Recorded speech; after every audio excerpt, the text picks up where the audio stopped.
Oke teman-teman, selamat datang di channel ini, channel yang membahas tentang semua senjata dan sembarang jenis. Dan pada kesempatan kali ini, bagaimana jika kita sekarang sedikit santai, sedikit intermezzo juga teman-teman ya, yaitu apakah bisa ya dunia mistis ataupun supranatural dikaitkan dengan militer. Dan ini sempat kita lihat juga di channel-channel lain seperti Likman dan semacamnya. Akan tetapi ini juga kadang menjadi pembicaraan saya di tongkrongan juga teman-teman ya, sebelum konten-konten ini keluar. Jadi emang sudah banyak yang kepikiran ternyata tentang hal ini. Dan mari kita bahas ya beberapa aspek ataupun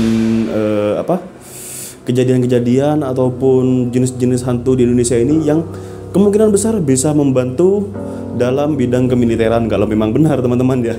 Nah, mari kita sedikit berimajinasi teman-teman, dan kita akan mulai setelah intro yang satu ini.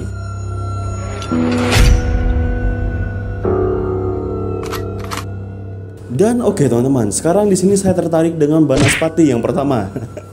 Kenapa Banaspati? Karena Banaspati itu katanya bola api yang terbang teman-teman ya, tapi tidak bisa dimungkiri juga teman-teman, karena waktu saya masih kecil pun di sini ya, terutama di Bondowoso ini, saya memang kelihatan teman-teman. Itu beneran kelihatan, saya beneran kelihatan ada bola-bola itu, bukan komet ya, bukan di atas itu ya, cuman seperti di atas genteng itu, dan itu ada suaranya teman-teman. Saya masih ingat persis di 3 rumah sebelah rumah saya itu, waktu itu saya main petak umpet malam-malam, terus ada yang lewat gitu. Itu saya ngelihat beneran, cuman sampai sekarang pun terakhir saya ngelihat itu tahun lalu waktu saya berburu teman-teman. Di gunung tuh masih ada, cuman nggak tahu ya entah itu apa ya, tapi itu keren sekali teman-teman. Kalau kita bayangkan ya, itu ada api yang berjalan di langit, entah tenaganya menggunakan apa, karena kita tahu bahwasanya untuk menerbangkan sesuatu itu agak sulit ya, bisa menggunakan tenaga angin seperti layangan ataupun seperti drone, dia menggunakan mesin yang bisa terbang. Nah, Banaspati ini kalau kita bisa alokasikan kepada dunia permiliteran nih, itu kan mantap teman-teman, dia tuh api dan dia tuh bisa terbang. Bagaimana jika Banaspati ini teman-teman itu dikirimkan ke base musuh? Dan yang jelas kan kalau saya pernah cari tahu, kadang Banaspati itu apa? Ada yang bilang itu makhluk halus, ada yang bilang itu kayak santet yang dari telur, dari apa gitu. Wah, ini kan tidak bisa dideteksi oleh radar teman-teman. Jadi kan dia kan tidak bisa memantulkan gelombang radio. Jadi ini lumayan mantap teman-teman kalau kita bayangkan ya. Dari Banaspati ini kita bisa membakar camp-camp musuh dari jarak yang relatif jauh dan tanpa kelacak oleh alat deteksi seperti radar dan semacamnya. Itu yang pertama teman-teman. Jadi di sini kan bisa kita bayangkan ya bagaimana keefektifan dari Banaspati ini teman-teman. Dan kita lanjut yang kedua sekarang. Dan sekarang kita beralih yang kedua teman-teman. Sebenarnya kita ini sering membahas ini juga di live streaming. Yang kedua itu di sini apakah dia bisa menjelaskan teman-teman antara kuntilanak juga sundel bolong ini apakah satu entitas yang sama? Jika iya, kan katanya tuh kalau kuntilanak kita kasih paku pada kepalanya itu menjadi manusia teman-teman. Dan tentunya kalau di film-film tuh jadi cewek cantik teman-teman. Nah, pas kita sekarang bayangkan ya, kalau sundel bolong itu dia tuh diambil oleh kita, jadi itu direkrut ya gitu ya teman-teman ya. Terus dipaku kepalanya, terus bagian lubang pada punggungnya itu diberi landmine untuk tank gitu teman, yang kayak punya Rusia tuh yang ledakannya mantap sekali itu. Nah, diberi itu pada punggungnya, terus didandani seperti biasanya teman-teman, dan disuruh nyelundup ke markas musuh, karena kan mungkin kan kalau cewek cantik kan dilihat oleh musuh kan, wih ini mantap kali nih cewek cantik nih, terus masuk ke markasnya, bahkan mungkin sampai ke atasannya dan nanti dia akan menjatuhkan diri ke belakang hingga detonator dari landmine itu akan meledak dan menyebabkan ledakan yang sangat mantap di dalam markas musuh. Itu apakah ide bagus juga teman-teman kalau emang bisa dijadikan manusia ya teman-teman ya.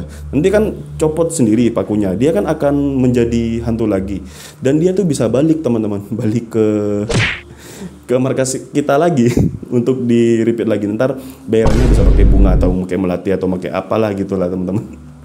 Nah, ini ide yang bagus juga kan, ide yang kedua. Dan kita lanjut kepada ide yang ketiga teman-teman. Dan di ide yang ketiga ini yaitu santet. Nah, ini yang sering dibicarakan ya di channel-channel lainnya ya.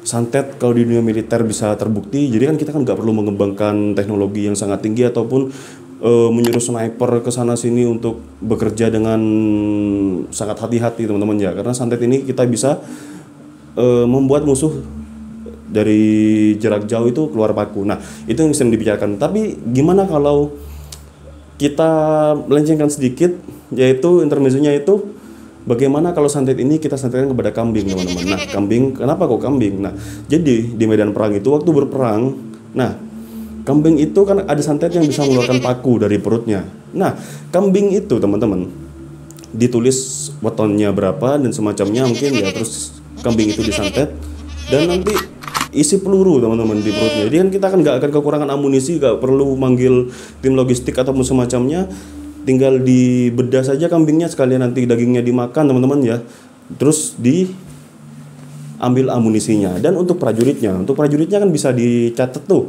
kayak di dokteknya, wetonnya berapa dan semacamnya berapa, juga terdaftar nanti di markasnya. Kan bisa juga tuh santet mereka semua, tapi isi paku itu diganti oleh isi nasi padang, rendang dan semacamnya. Jadi kan tidak perlu membawa logistik makanan yang terlalu berat, teman-teman, ataupun ini enak-enak tidur ntar ngisi sendiri, ngisi rendang, ngisi nasi padang. Itu kan sangat mantap, teman-teman. Jadi kan tidak perlu, wah, itu inovasi yang sangat bagus, teman-teman. Itu sangat menekan biaya dan itu mantap sekali. Mungkin jika santetnya tidak bisa ke orang luar negeri, waktu itu musuh kita orang luar negeri, ya udah orang lokal aja kita kasih makanan langsung ransum atau semacamnya, minuman yang enak-enak itu. Itu kan tanpa kita ngambil logistik, sudah ada di tubuh kita. Itu kan mantap juga, teman-teman. Itu inovasi yang sangat bagus. Itu inovasi nomor 3 ini. Lalu gimana jika dengan inovasi yang keempat? Dan inovasi yang keempat ini berkaitan dengan lautan, teman-teman, karena Indonesia ini adalah negara maritim ya, banyak pulau-pulau, teman-teman ya.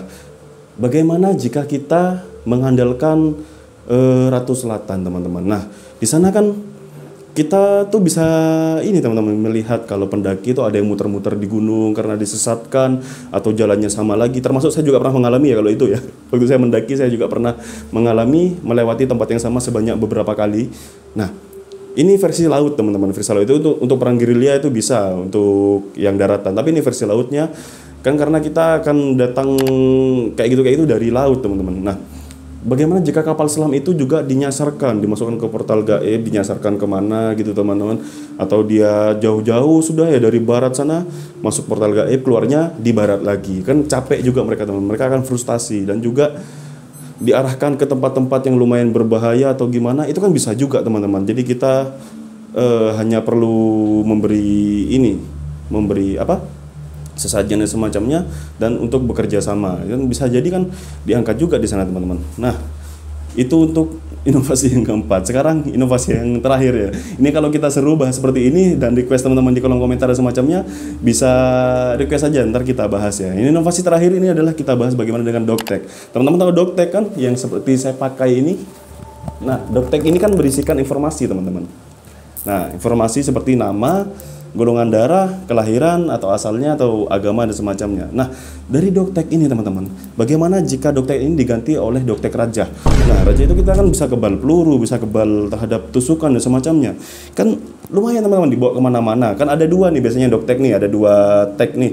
Yang satu ya udah tentang data diri, yang satunya raja, teman-teman. Nah, itu kan kurang mantap apa coba, kan dipakai kemana-mana, ntar ditembak musuh, ditembak RBJ kaliber 12,7, itu tetap mental gue itu kan musuh juga ketar-ketir, teman-teman, untuk melihat ini semua. Jadi kan heran, ada apa dengan orang-orang Indonesia ini? Nah, itu adalah inovasi-inovasi yang mantap jika kita menggunakan kalung Doktek yang ada rajahnya itu, teman-teman. Kan bisa tuh yang di laser, di print tuh, di laser print raja tuh. Nah, itu semua adalah inovasi jika hal mistis diarahkan ke dunia militer ataupun dunia pertempuran, perang-perang itu, teman-teman ya. Dan lagi-lagi ini kita hanya bicara nyantai dan ya sepertinya ini hanya dongeng, teman-teman. Akan tetapi kan jika benar-benar bisa direalisasikan, kurang mantap apa, kurang kuat apa di militer negara kita nanti kalau bisa menguasai hal ini, teman-teman. Nah, dan emang banyak sekali yang saya pikirkan tentang mistis ini jika difungsikan kepada hal yang lebih fungsional, kalau emang benar-benar ada. Jadi itu sangat mantap, teman-teman, di sana.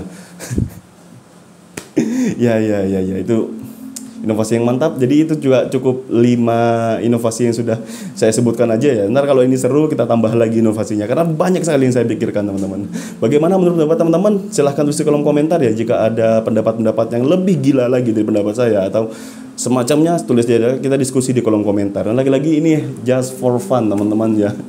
Karena kan lucu aja kalau kita bayangin, teman-teman, apalagi bisa direalisasikan. Waduh, oke, teman-teman, cukup sampai sini saja video kali ini. Sampai jumpa di video saya selanjutnya. Semoga menghibur. Jangan lupa like, comment, dan subscribe juga, teman-teman ya. Sampai jumpa di video saya selanjutnya dan see you.